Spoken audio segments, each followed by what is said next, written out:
Ladies and gentlemen, bench warmers of all ages, it is me back, Jimmy Pilato, with another center of attention. Damn it, I almost had that one. That's what goes on when you try and write these in your head. Things go well, some things don't. I'm here. I'm wearing my Avalanche stuff. Last week, if you listened to the podcast, I was going back, making sure as I was editing it, I heard the segment, and I'm sure there were some people.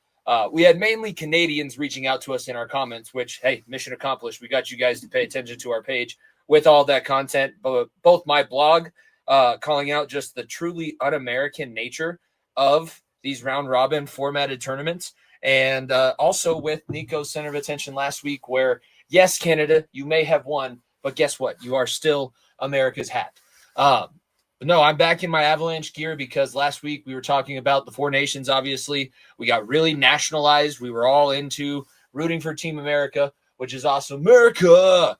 You know, nothing wrong with that. But now we have to get back into our normal reality. And I would love to know what the players thought of that whole entire situation. Because if you think about it, Hagel and Matthew Tkachuk, now they didn't fight each other in that first USA-Canada game, but they both play on the same team.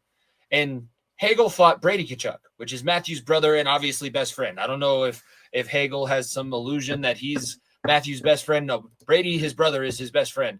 It's got to be a little bit strange. I would love – I know that they're following a few people for off-season documentaries. I think that this is one thing that you can give Gary Bettman a lot of credit is the recent media boom since COVID. I know that we were talking about possibly having another lockout and – the collective bargaining agreement situation wasn't great going into the pandemic, but the salary cap right now in the NHL is bumped up about they're expecting it to move $3 million in a season. So it's continuing to go up. They have all of these documentaries, both through ESPN and now Prime, where they're following these players. I would love to see what they thought of that nationalist side going right back into their teams. But obviously, Nico and I are Colorado Avalanche fans. We celebrated a cup for an entire year as Colorado Avalanche fans.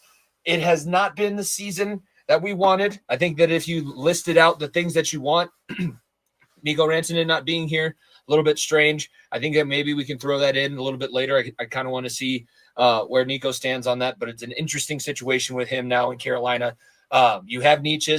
You still don't have Landeskog, but Nathan MacKinnon and Cale Makar are the two best players in the world.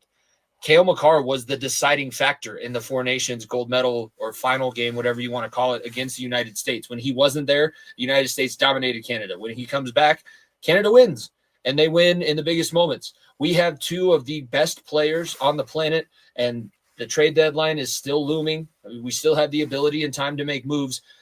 We haven't been paying as much attention to the NHL season because of football and everything else that we've had going on. Nico and I are both high school sports coaches, but now that it is getting close, this is the dead period. We have to get through next couple weeks, get to college, the conference championship tournaments for basketball and wrestling, which we're going to be talking about, and then you get into Stanley Cup playoff hockey and NBA playoff basketball. I really, at this point, I feel so justified as somebody who's never watched the NBA with all the stuff that's been talked about in the media. All right, that was a little bit all over the place, but that should set you up for what this episode is going to be. Episode 220 of The Far End of the Bench with myself and my co-host Nico Bryant coming your way next.